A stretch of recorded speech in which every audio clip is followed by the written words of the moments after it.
والعود دندن لي والطبل طبطب لي طبطب জামিলুল মনে হচ্ছে না? এ জামিলুল শোন শোন। হ্যাঁ ভাই বল। কোথায় গিয়েছিলি?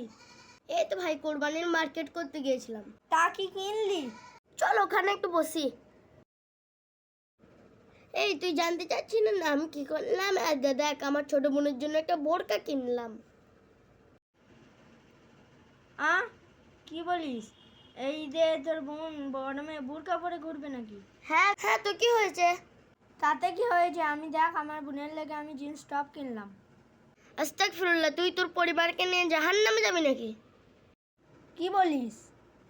মানে একজন বেপরদা নারী যখন জাহান্নামে যায় তার সঙ্গে 4 জন পুরুষকে নিয়ে যায়। 1 নাম্বার তার স্বামী, 2 নাম্বার তার বড় ভাই, 3 নাম্বার তার বাবা, 4 নাম্বার তার বড় ছেলে। আর তুই সেই পথেই হেঁটে যাচ্ছিস, বুঝলি? হ্যাঁ ভাই, আমিও বুঝতে পেরেছি। আমার বোনকে আজ থেকে পর্দার মধ্যে রাখবো ইনশাআল্লাহ। ইনশাআল্লাহ।